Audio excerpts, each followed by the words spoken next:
মালিক প্লিজ কিবা এটা কৰক না। যেতিয়াৰ পৰা আপুনি মোক সাৱটি ধৰিছে তেতিয়াৰ পৰা মোৰ শৰীৰৰ ভিতৰত জুই লাগিবলৈ ধৰিছে। প্লিজ মালিক সোনকালে কিবা এটা কৰক। এনেই মোৰ মদাহী স্বামীয়ে মোৰ ফুলসজ্জা নিশা বৰবাদ কৰি পেলাইছে। তেওঁ ইমানেই মদ খাই আছিল যে 1 মিনিটতে সাৰ মানি গৈছিল আৰু নাক বজাই শুই যাবলৈ ধৰিছিল। কমলা, তুমি চিন্তা নকৰিবা, মই নিশ্চয় কিবা এটা কৰিম। যিমান তুমি চটফটাই আছা তাতোকৈ বেছি মোৰ ভিতৰত জুই জ্বলিবলৈ ধৰিছে তোমাক পাবলৈ। চাবা, এইবাৰ তোমাৰ ফুলসজ্জা তোমাৰ চিৰদিন মনত থাকিব। এতিয়া মোৰ মনত এটা বুদ্ধি খেলিলে আৰু মই সোনকালেই মোৰ পত্নী আৰু সন্তানৰ ট্ৰেইনৰ টিকেট কাটি তেওঁলোকক তেওঁলোকৰ মাকৰ ঘৰলৈ পঠাই দিলোঁ। এনেও কেইদিনমান ল'ৰাৰ স্কুলৰ ছুটি আছিল। তাৰপিছত মই কমলাক ফোন কৰি ক'লোঁ যে তুমি ৰাতিপুৱা সোনকালেই আহি যাবা।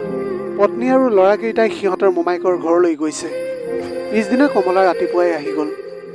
সেই সময়ত তাই এখন হালধীয়া ৰঙৰ শাৰী পিন্ধি আছিল আৰু কপালত এটা ৰঙা ৰঙৰ ফুট লগাই আহিছিল। আহিয়ে তাই মোক সাৱটি ধৰিলে আৰু ক'লে যে মালিক, আপোনাৰ কমলা আপোনাৰ সন্মুখত হাজিৰ হৈছে আপোনাক সেৱা কৰিবলৈ। আপুনি যি ইচ্ছা সেয়াই কৰক। আজি মোক আপোনাৰ দুবাহুৰ মাজত সুমুৱাই লওক। তাইৰ বগা বৰণৰ মুখখনি আজি এক বিশেষ উজ্জ্বলতা আছিল আৰু তাই আজি কিবা এটা কৰাৰ মুডত আছিল। ময়ো এতিয়া ভাবি আছিলোঁ যে এসপ্তাহমান মই কমলাৰ লগত গোটেই দিন ৰাতি খুব মস্তি কৰিম। মই কমলাক কোচত লৈ বেডৰুমলৈ গ'লোঁ। তাৰপিছত কমলা এখন এখনকৈ তাইৰ কাপোৰ। মোৰ নাম বিজয়। এই কাহিনীটো আৰম্ভ হয় আমাৰ ঘৰৰ কাম কৰা মহিলা কমলাৰ পৰা। তাই আমাৰ ঘৰত বাচন বৰ্তন ধোৱা, ঘৰ চাফ কৰাৰ কাম কৰিছিল। তাই আমাৰ ঘৰত কাম কৰা 4 বছৰ হৈ গৈছিল। কিন্তু এতিয়ালৈকে মোৰ তাইৰ প্ৰতি কোনো আকৰ্ষণ নাছিল আৰু না কেতিয়াবা মই তাইৰ ওপৰত কিবা ধ্যান দিছিলোঁ। কিন্তু তাইক কেনেবাকৈ হ'লেও মোৰ ভাল লাগিবলৈ ধৰিছিল। সেয়া মই পিছতহে বুজিবলৈ পাৰিছিলোঁ। কাৰণ কেতিয়াবা কেতিয়াবা মোৰ পত্নী কবিতাই মোক তাইৰ বিষয়ে কৈছিল যে বেচেৰী কমলাই বহুত কষ্ট কৰে, কিন্তু তাইৰ গিৰিয়েক মদাহী আৰু জুৱাৰী হয়। তাই মানুহৰ ঘৰে ঘৰে কাম কৰি নিজৰ আৰু তাইৰ সন্তানৰ কাৰণে দুবেলা দুমুঠি যোগাৰ কৰে। বেচেৰী কমলাৰ ওপৰত মোৰ পত্নীয়ে বহুত দয়া দেখুৱায় আৰু সময়ত তাইক সহায়ো কৰিছিল। এদিন কমলা ৰাতিপুৱা 8 বজাত আমাৰ ঘৰলৈ আহিলে। তাইৰ চুলি আউলি বাউলি হৈ আছিল। তাইৰ চকুত চকু পানী আছিল। তাই আমাৰ ঘৰত সোমাই মোৰ পত্নীৰ গাত ধৰি কান্দিবলৈ ধৰিছিল। কবিতাই তাইক পাকঘৰতে বহিবলৈ দি পানী খাবলৈ দিলে আৰু সুধিলে যে কি হৈছে কমলা, তুমি কিয় কান্দিছা? তেতিয়া কমলাই ক'লে যে কি ক'ম বাইদেউ, সেই বিনোদে মোৰ গোটেই জীৱনটো নৰক বনাই দিছে।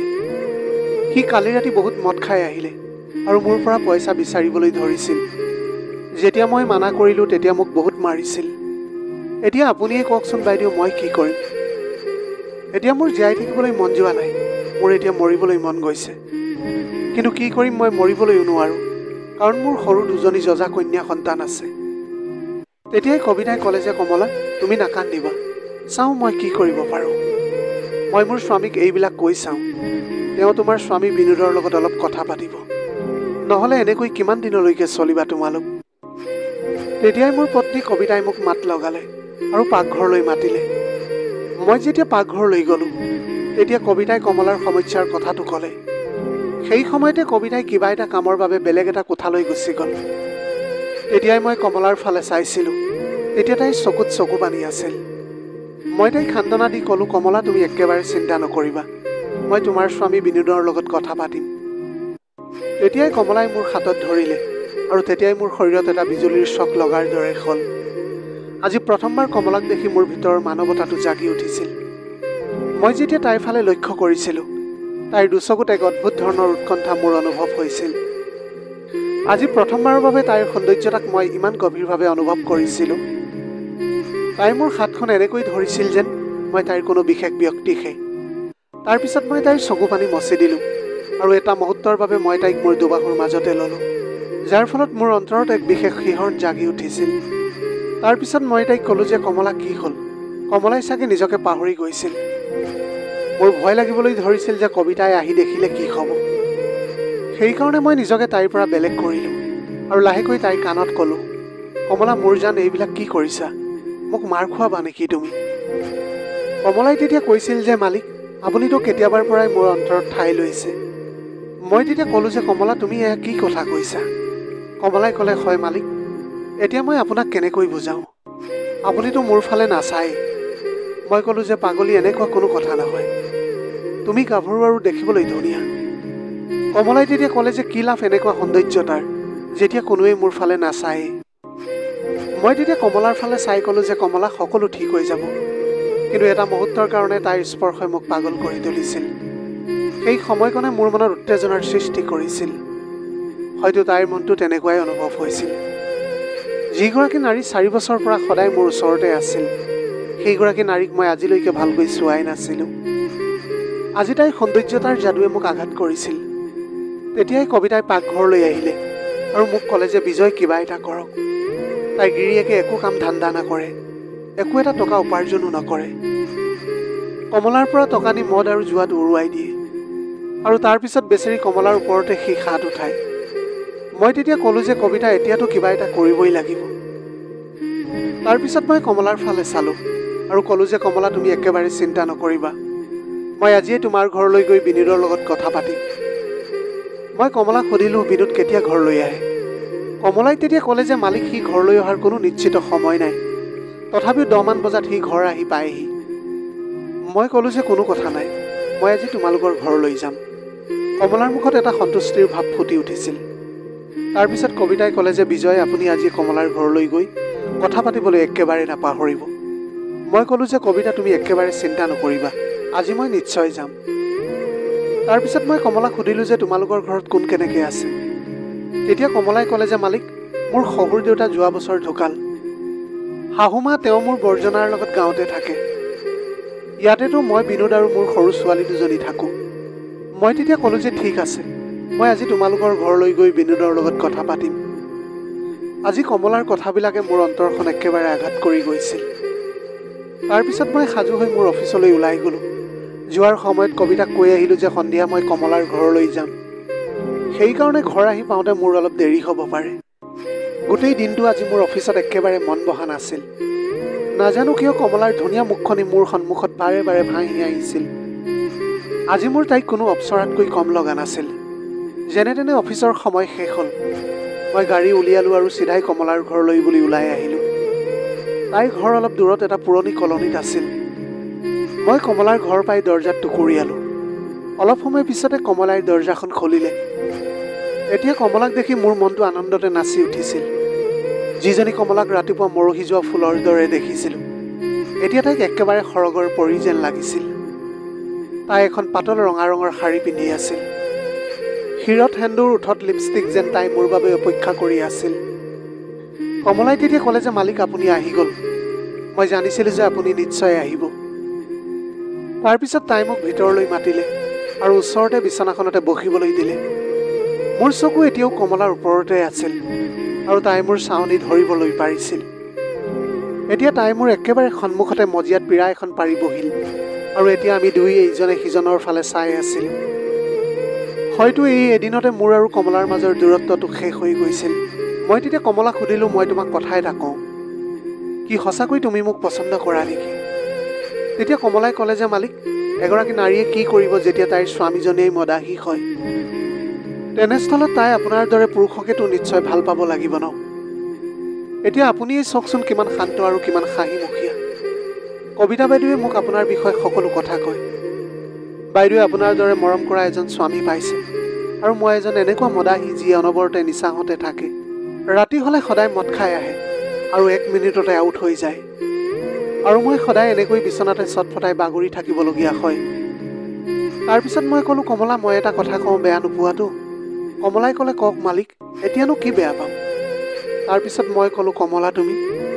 তাৰপিছত কমলাই ক'লে, কওক না মালিক, কিয় ৰখি গ'ল? আপুনি কিয় লাজ কৰিবলৈ ধৰিছে? নিশ্চিন্ত মনে কওক যি ক'বলৈ বিচাৰিছে। এতিয়া আপোনাৰ আৰু মোৰ মাজত লাজ কৰিবলগীয়া একো কথাই নাই।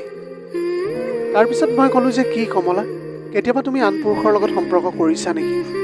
কমলাই ক'লে, মালিক, এতিয়ানো আপোনাৰ পৰা কি লুকুৱাম? মোৰ এজন দূৰ সম্পৰ্কীয় মাহীৰ ল'ৰা যাৰ নাম সুৰেশৰ লগত কেতিয়াবা যিহেতু মোৰ স্বামীজন 1 নম্বৰ মদাহী, সি মোৰ ফুলসজ্জা নিশাটো বেয়া কৰি পেলাইছিল। সেইদিনা সি ইমানেই মদ খাই আহিছিল যে সেইদিনাৰ পৰা মোৰ তাৰ প্ৰতি ঘৃণা জাগিবলৈ ধৰিছিল। মোৰ মায়ে মোক সেই মদাহীটোৰ ডিঙিত বান্ধি দিলে। ফুলসজ্জাৰ নিশাটো অলপ ঠিক আছিল যদিও সি 1 মিনিটো সময় টিকি থাকিবলৈ নোৱাৰিলে। সেইটো সময়ত না সি মোৰ লগত কথা পাতিবলৈ পাৰিছিল, না ভালকৈ সি মোক মৰম কৰিবলৈ পাৰিছিল। মালিক মই সেই দিনাৰ পৰাই চটফটাই আহিছোঁ। কেতিয়াবা সুৰেশ যেতিয়া চহৰলৈ আহে তেতিয়া মোৰ ওচৰলৈ সি আহে। এতিয়া আপুনিয়ে কওক, এগৰাকী নাৰীৰো কিছুমান ইচ্ছা থাকে। তাইও বিচাৰে কোনোবাই তাইৰ সৌন্দৰ্যতাৰ প্ৰশংসা কৰাটো, তাইক যাতে কোনোবাই ভাল বুলি কয়, তাইক ধুনীয়া বুলি কয়, তাইক যাতে মৰম দিয়ে, তাইক স্বৰ্গৰ সুখ দিয়ে। এয়াই মোৰ ইচ্ছা। ইয়াতে মোৰ কি ভুল আপুনিয়ে কওকচোন। মই ক'লোঁ যে কমলা, তুমি ঠিকেই কৈছা। এগৰাকী নাৰীৰো নিজৰ ইচ্ছা পূৰণ কৰাৰ সম্পূৰ্ণ অধিকাৰ আছে। কমলাই মাহীয়েকৰ পুতেকৰ লগত কেনেকৈ কি কৰিছিল মোৰ আগত ক'লে যে সেয়া মই আপোনাক কেতিয়াবা পিছত ক'ম। তাৰপিছত কমলাই ক'লে যে মালিক, এতিয়া সুৰেশৰো বিয়া হৈ গ'ল, সিও এতিয়া বহুত কমকৈ আহে। আপুনিয়ে কওক মালিক, মই মোৰ ইচ্ছা কেনেকৈ পূৰণ কৰিম? মালিক, মইতো এতিয়া আপোনাৰ প্ৰেমত একেবাৰে পাগল হৈ গৈছোঁ। যেতিয়াৰ পৰা মই আপোনাৰ ঘৰত কাম কৰিবলৈ লৈছিলোঁ তেতিয়াৰে পৰাই মই আপোনাৰ কাৰণে পাগল হৈ পৰিছিলোঁ। কিন্তু আপুনিতো আজিলৈকে মোক ভালদৰে চোৱাই নাছিল। মালিক, আজি ৰাতিপুৱা যেতিয়া মই আপোনাক সাৱটি ধৰিছিলোঁ তেতিয়াৰ পৰা নাজানো কিয় সকলোতে আপোনাকে দেখিবলৈ পাইছোঁ। মই ক'লোঁ যে কমলা, ময়ো আজিলৈকে তোমাৰ সুন্দৰতাক ভালকৈ দেখাই নাছিলোঁ। তুমি মোৰ কবিতাতকৈ বহুত ধুনীয়া। কমলাই তেতিয়া হাঁহি মাৰি ক'লে, মালিক, বাইদেউ আৰু মোৰ মাজত 9 বছৰ বয়সৰ পাৰ্থক্য আছে। এতিয়ালৈকে কমলা মোৰ একেবাৰে ওচৰ চাপি আহিছিল আৰু একেৰাহে নানা ধৰণৰ কথাবিলাক কৈ আছিল। এতিয়া কথাবিলাক কওঁতে কওঁতে মই আৰু কমলা ইজনে সিজনৰ চকুলৈ চাই আছিলোঁ। ইফালে সিফালৰ কথা কোৱাৰ পিছত কমলাই ক'লে যে মালিক, চাহ খাব নেকি? তেতিয়া মই ক'লোঁ যে তুমি ইমান মৰমত মোক খুৱাবলৈ বিচাৰিছা, নিশ্চয় খাম মই। কমলাই ক'লে, বহক, এতিয়াই মই চাহ বনাই লৈ আহিছোঁ। ময়ো এতিয়া ভাবিলোঁ যে তাইৰ লগত গৈ অলপ মই দুষ্টামি কৰোঁ। এতিয়া মই উঠি গৈ তাইৰ পিছফালে থিয় হৈ গ'লোঁ। তাৰ পিছতে মোৰ মনলৈ আহিল যে এই সময়টো ঠিক নহয়, তাইৰ গিৰিয়েকো আহি যাবলৈ পাৰে আৰু এতিয়া এয়া সম্ভৱ নহ'ব, কাৰণ তাইৰ ঘৰত 2জনী সৰু জীয়েকো আছে। সেইবাবে মই মোৰ ইচ্ছা সলনি কৰিলোঁ। এতিয়া সেয়া ভাবিয়েই মই কমলাক মোৰ পৰা দূৰলৈ ঠেলি দিছিলোঁ। এতিয়া মই নিজৰ কাপোৰবিলাক ঠিক কৰিছিলোঁ আৰু সেই কোঠাটোৰ পৰা বাহিৰলৈ ওলাই আহিলোঁ। কমলাই তেতিয়া ক'লে, কি হ'ল মালিক? মই ক'লোঁ যে নাই, একো নাই হোৱা কমলা। এইবিলাক এতিয়া লগাতকৈ বহুত সোনকালে হ'বলৈ ধৰিছিল, সেইকাৰণে এতিয়া মোৰ এইবিলাক ভাল লগা নাই আৰু এই সময়টো ঠিক নহয়। কমলাই তেতিয়া লগে লগে কৈছিল, মালিক, আপুনি মোৰ ওচৰত থকাৰ বাবে মোৰ কামনাৰ জুইকুৰা জ্বলি উঠিছে। মই তেতিয়া ক'লোঁ, কমলা মোৰ জান, এতিয়া সময় একেবাৰে ঠিক নহয়, কোনোবা আহি যাবলৈ পাৰে। তুমি একেবাৰে চিন্তা নকৰিবা, মই কিবা এটা বন্দবস্ত সোনকালেই কৰিম। তাৰপিছত মই ক'লোঁ, কমলা মোৰ জান, এতিয়া তুমি মোৰ হয়। এতিয়া মই তোমাৰ লগত বহুত ভালকৈ সময় পাৰ কৰিম আৰু এতিয়া তুমি সোনকালে চাহ দিয়া, বহুত দেৰি হৈ গৈছে। এতিয়া তোমাৰ মদাহী স্বামী আহিবলৈ সময় হৈছে। কমলাই তেতিয়া ক'লে যে মালিক, এতিয়া মই আপোনাৰ, আপুনি যলৈকে মোক মাতে মই তালৈকে গৈ হাজিৰ হ'ম। এনেকৈ কৈ তাই চাহ আনিবলৈ গুচি গ'ল। চাহ খাই থাকোঁতে তাইৰ গিৰিয়েক বিনোদ ঘৰলৈ আহিল। সদায়ৰ দৰে সি আজিও মদ খাই আহিছিল। যেতিয়াই সি মোক দেখিলে তেতিয়া যেন সি অলপ সুচত আহিছিল। সি মোক দেখাৰ লগে লগে হাত জুৰি ক'লে, মালিক, কি কথা আজি আপুনি ইয়াত যে? মই ক'লোঁ, বিনোদ, মই তোমাৰ অভিযোগ পাইছোঁ যে তুমি সদায় মদ খাই আহি কমলাক মাৰধৰ কৰা। বিনোদে ক'লে, মালিক, মই অলপেই মদ খাওঁ, বাকীটো মোৰ বন্ধুবিলাকে মোক খুৱাই দিয়ে। মই তেতিয়া খঙেৰে বিনোদৰ ফালে চালোঁ, আৰু যদি তুমি মদ খাবলৈ এৰি নিদিয়া, লগতে কমলাৰ ওপৰত যদি হাত উঠোৱা, তেনেহ'লে পুলিচৰ ওচৰত মই তোমাৰ অভিযোগ দিম। মোৰ এতিয়া ধমকিৰ পৰা বিনোদৰ নিচাটো ফাটি গৈছিল। তাৰপিছত সি মোৰ ভৰিত ধৰিলে আৰু ক'লে, মালিক, পুলিচক কেতিয়াও নক'ব। এতিয়াৰ পৰা মই আৰু মদ নাখাওঁ, মালিক, মোক আপুনি ক্ষমা কৰি দিয়ক। বিনোদে কান্দি কান্দি মোক ক্ষমা খুজিবলৈ ধৰিছিল। মই এতিয়া কমলাৰ ফালে চাইছিলোঁ আৰু তাইক ক'লোঁ যে যদি বিনোদে মদ খায় তেতিয়াহ'লে তুমি মোক ক'বা। এতিয়া এইটো সময়ত বিনোদে বাৰে বাৰে মোক ক্ষমা খুজি আছিল। মই তাক উঠালোঁ আৰু বুজালোঁ যে নিচা কৰিলে টকা আৰু শৰীৰ দুয়োটাই নষ্ট হৈ যায়। তাক এতিয়া মই এনেকৈ বুজাইছিলোঁ আৰু কমলাৰ ফালে চকুৰে মৰমৰ ইংগিত এটা দি মই ঘৰলৈ বুলি উভতি আহিলোঁ। ঘৰলৈ অহাৰ পিছত কবিতাই মোক সুধিছিল যে বিজয়, কি হ'ল? আপুনি কমলাৰ ঘৰলৈ গৈছিলনে আৰু তাইৰ মদাহী গিৰিয়েকক বুজালেনে? মই ক'লোঁ, কবিতা, আজি কমলাৰ গিৰিয়েকক ভালকৈ বুজাই দিছোঁ। এতিয়াৰ পৰা আৰু সি তাইক মাৰধৰ নকৰে। যদি সি আকৌ কমলাক মাৰধৰ কৰে তেনেহ'লে মই তাক পুলিচৰ হাতত দিম। কবিতাই ক'লে, ভালেই কৰিলা, এতিয়া তাই বেচেৰিয়ে ভালকৈ থাকিবলৈ পাৰিব। পিছদিনা ৰাতিপুৱা যেতিয়া কমলা আমাৰ ঘৰলৈ আহিল তেতিয়া মোৰ পত্নী মন্দিৰলৈ গৈছিল। কমলাই আজি কলা ৰঙৰ শাৰী পিন্ধি আহিছিল। বগা বৰ্ণৰ কমলাৰ ওপৰত কলা ৰঙৰ শাৰীখনত তাইক বহুত ধুনীয়া লাগিছিল। ভিতৰলৈ আহিয়ে তাই মোৰ ভৰিত ধৰিলে, ক'লে, মালিক, আপুনি মোৰ ওপৰত বহুত ডাঙৰ উপকাৰ কৰিলে। মই সদায় আপোনাৰ দাসী হৈ থাকিম। মই তেতিয়া কমলাক উঠালোঁ আৰু ক'লোঁ যে, নাই কমলা, তুমি মোৰ দাসী নহয়, তুমিতো মোৰ ৰাণী হয়। এতিয়া তাইৰ স্পৰ্শটো মোৰ এনেকুৱা লাগিছিল যেন কোনো অপ্সৰাই আহি মোৰ দুবাহুৰ মাজত সোমাই পৰিছে। মই কমলাক ক'লোঁ যে, ঠিক আছে, এতিয়া মই কবিতাক মাকৰ ঘৰলৈ পঠিওৱাৰ বন্দোবস্ত কৰোঁ। তেতিয়া মোৰ ল'ৰাৰো স্কুলৰ ছুটি আছিল। ইফালে কবিতাও ক'লে যে এসপ্তাহৰ কাৰণে মই মা দেউতাৰ ঘৰলৈ যাওঁ। বহুদিন হৈ গ'ল মই মা ঘৰলৈ যোৱা নাই। মই লগে লগে হ'ব বুলি ক'লোঁ। পিছদিনা মই কবিতা আৰু দুয়োজন ল'ৰাৰ কাৰণে টিকেট কৰি আনি দিলোঁ। সেইদিনাই মোৰ ল'ৰা আৰু কবিতা মাকৰ ঘৰলৈ গুচি গ'ল। এতিয়া মই কমলাৰ লগত সময় পাৰ কৰাৰ সম্পূৰ্ণ সুযোগ পাই গৈছিলোঁ। মই সেইদিনাই কমলাক ফোন কৰি ক'লোঁ যে, কমলা মোৰ জান, কাইলৈৰ পৰা আমি এসপ্তাহৰ কাৰণে খুব মজা কৰিম। কমলাই কথাটো শুনি ফূৰ্তিতে নাচি উঠিছিল আৰু লগতে ক'লে যে, মইতো কেতিয়াৰ পৰা এই মুহূৰ্তৰ বাবে অপেক্ষা কৰি আছোঁ যে আপুনি কেতিয়া মোৰ ওপৰত কৃপা বৃষ্টি কৰিব। মালিক, সঁচাকৈ যেতিয়াৰ পৰা মই আপোনাক দেখিছোঁ তেতিয়াৰ পৰা সদায় আপুনি মোৰ মনত বিচৰণ কৰি আছে। পিছদিনা মই অফিচৰ পৰা ছুটি ল'লোঁ আৰু কমলাকো বুজালোঁ যে কাইলৈ ভালকৈ আমি একেলগে সময় পাৰ কৰিম। সেয়া শুনি কমলাই বহুত সুখী হৈছিল।